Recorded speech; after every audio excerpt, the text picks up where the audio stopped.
Hello, and welcome to the Nintendo Power Retrospectives. I'm Count Zero. We have come to the first Nintendo Power Strategy Guide, specifically the one for Super Mario Bros. 3.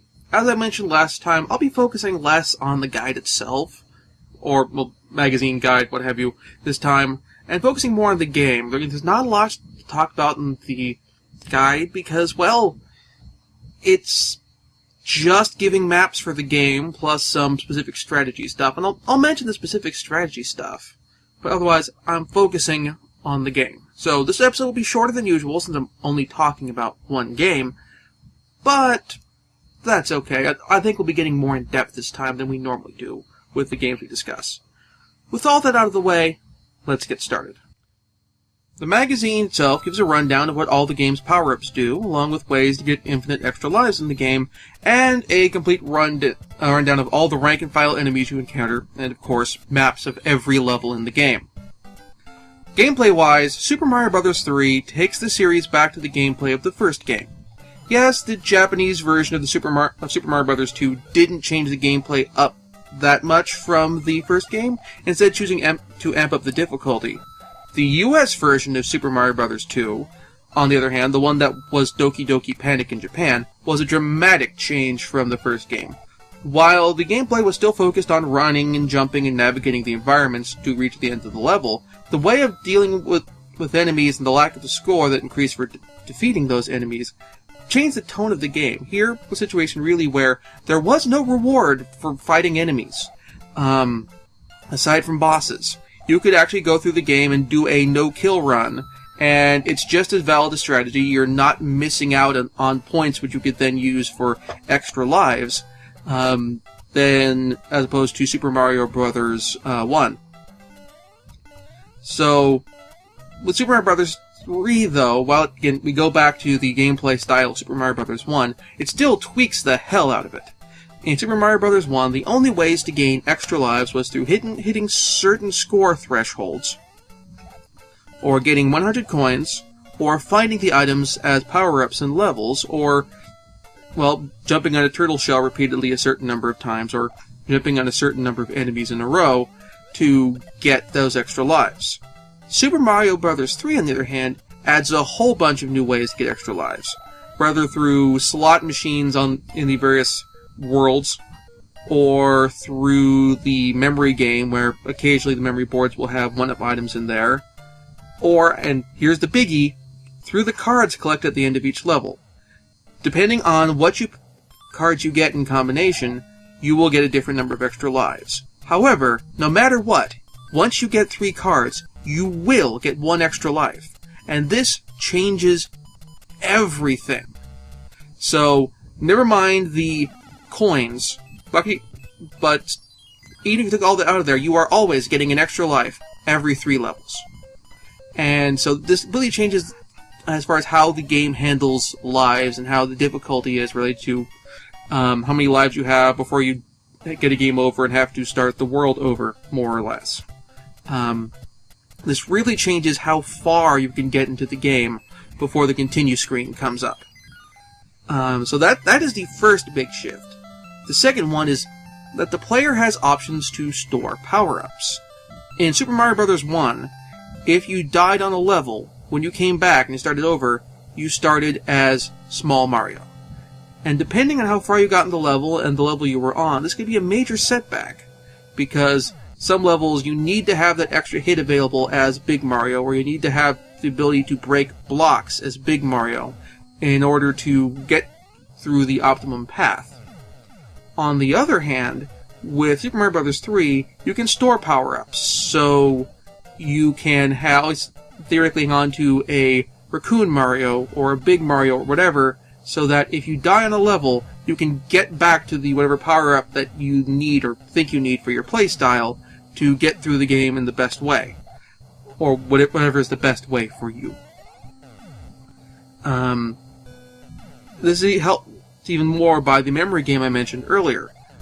Depending on what items you match in this memory game, you will get that power-up or collection of coins or what have you. So this means that depending on how well you fare in those games, you will generally have a stockpile of items built up. This is further sort of supplemented by the fact that there are rooms in each level where Toad will have 3 boxes, and you can select one item from the boxes, or one box which each has an item, and that item will enter your stockpile. So these are ways to always make sure there are like at least 1 or 2 items in your stockpile every few levels, just in case you die. You have a way of getting back up to a version of Mario that will help you in whatever level you want. Not all of these are totally useful. One of the items they have in there is a invincibility star, and that works fairly well at the start of each level. It gives you a chance to get a little further in, but if it's a level where, for example, you'll do better as Raccoon Mario or something like that, then unless that level has a Raccoon Mario on there, you're still kind of in trouble. But still, it works fairly well. The third dramatic change is the world map. Specifically, there is a world map. Mario Bros. 1 and Mario Bros. 2 were both very linear. You went through World 1-1, 1-2, 1-3, 1-4, until you hit the end of that world, you moved on to the next. With Super Mario Bros. 3, though, there are multiple paths you can select, and you can very easily skip levels if you want to. Now, the cards system means that you get incentive not to skip those levels, in addition to abilities to collect other extra lives and gather more coins, but the option is there. Further, once you complete a level, or rather, once you complete the mid-world level, which is like the castle, which is where you find a mid-boss, though some worlds have more castles than others, that castle is permanently destroyed, and it also will open up a shortcut through the level. When you continue, you go back to the beginning, and all the levels you've beaten before are closed again, or something similar. But that path that you opened with the castle is still there. So you can kind of get back to approximately where you were beforehand, again, even if you die and are forced to continue.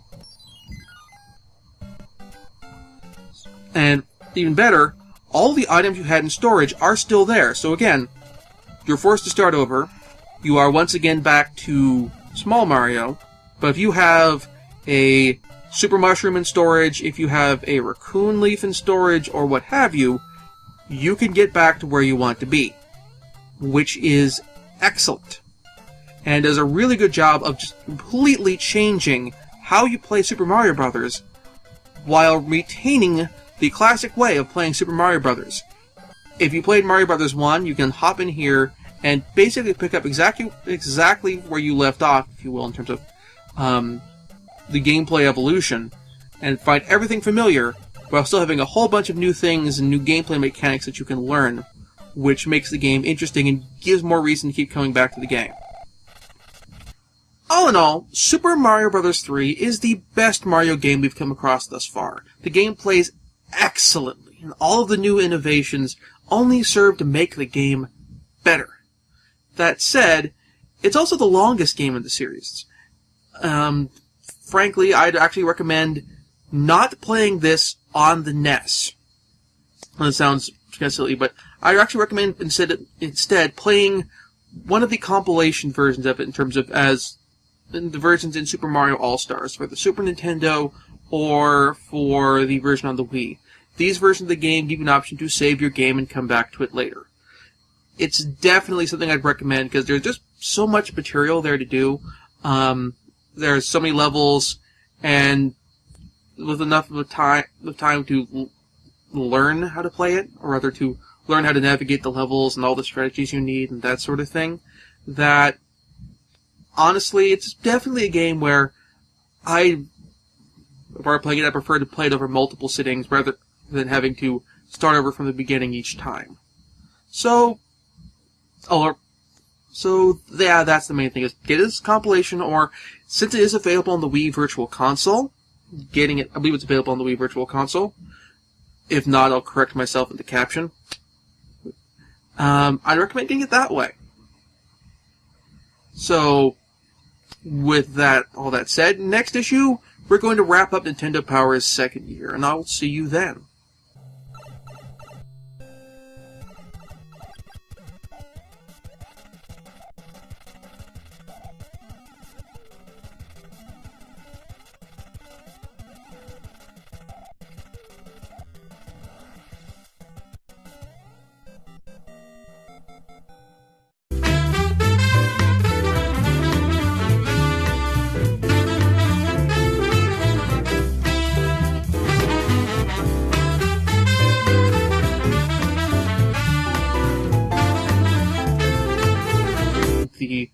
guide because, well, it's just giving maps for the game plus some specific strategy stuff. And I'll mention the specific strategy stuff, but otherwise I'm focusing on the game. So this episode will be shorter than usual since I'm only talking about one game, but that's okay. I think we'll be getting more in depth this time than we normally do with the games we discuss.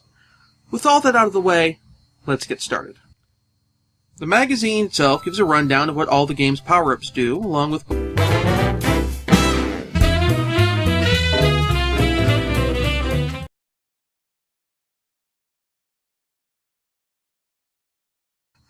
Hello, and welcome to the Nintendo Power Retrospectives. I'm Count Zero. We have come to the first Nintendo Power Strategy Guide, specifically the one for Super Mario Bros. 3. As I mentioned last time, I'll be focusing less on the guide itself, or, well, magazine guide, what have you, this time, and focusing more on the game. There's not a lot to talk about in